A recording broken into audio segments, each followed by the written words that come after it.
Mes chers compatriotes, voici Sarko Info.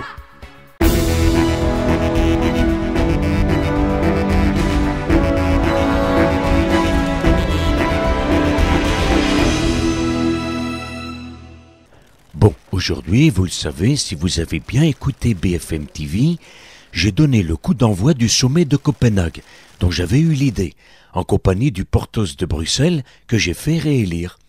On a fait ça tranquille depuis l'Élysée, parce que je ne voulais pas mettre un peu plus la planète en danger, en émettant trop de CO2 pour y aller avec le Sarko Force One.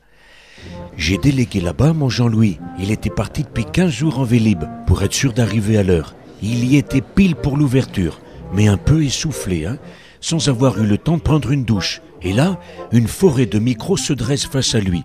Tous les médias du monde veulent recueillir la parole de Jean-Louis. Enfin, surtout FR3 Côte-du-Rhône. Pour vous dire, il a d'abord cru qu'il devait souffler dans le micro. La question, peut-on être à Copenhague sans aider à l'adaptation de ceux qui sont déjà, quoi qu'il arrive à cette heure-ci, victimes du changement climatique? Ah, il est pas frais, le pauvre. En plus, Copenhague, il est contre, je peux vous le dire, parce qu'il a fait le calcul suivant. Les 2 degrés du réchauffement de la planète, comment voulez-vous qu'il soit contre, puisque ça veut dire que le rouge va passer de 12,5 degrés à 14,5. Et la vodka, j'en parle même pas, Mais le pire, c'est que dans un effort surhumain, Jean-Louis a voulu créer l'événement avec un happening ridicule, Un malheureux tamoul s'est retrouvé dans une sorte d'éprouvette géante, confronté à la montée probable des eaux d'ici à 2020. Eh ben, le tamoul, il est mort, T'entends ce que je dis, Jean-Louis? Il est mort.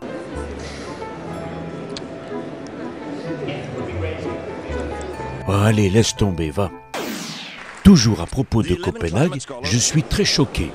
Figurez-vous que le service public de télévision française ne trouve rien de mieux à diffuser ce soir qu'un document fiction sur les courgeaux.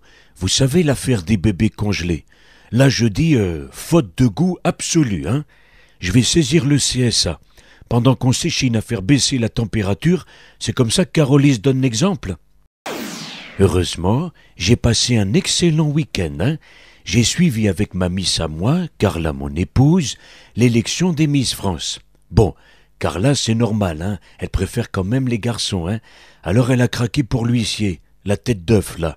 Je sais plus son nom, mais faut reconnaître qu'il est croquignolé, Si vous voulez envoyer un SMS avec le numéro de la candidate que vous voulez soutenir. Il travaille qu'une fois par an, l'huissier. Après, il a fait son chiffre de l'année. C'est bien payé, la télé, Moi, j'étais pour la blonde, Miss Rhône-Alpes. Bien poupouf, comme j'aime.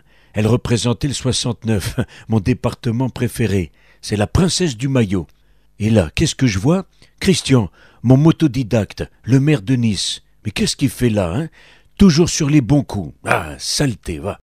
C'est sous les cocotiers que nous retrouvons nos 37 candidates, puisque c'est à Nice que se déroule l'élection de Miss France 2010. Entre mer et montagne, l'élégante ville de la Côte d'Azur est véritablement gâtée par la nature et parce qu'à Nice, l'environnement c'est sacré, c'est à vélo que monsieur le maire vient accueillir les Miss. Attention, il a pris un peu de vitesse.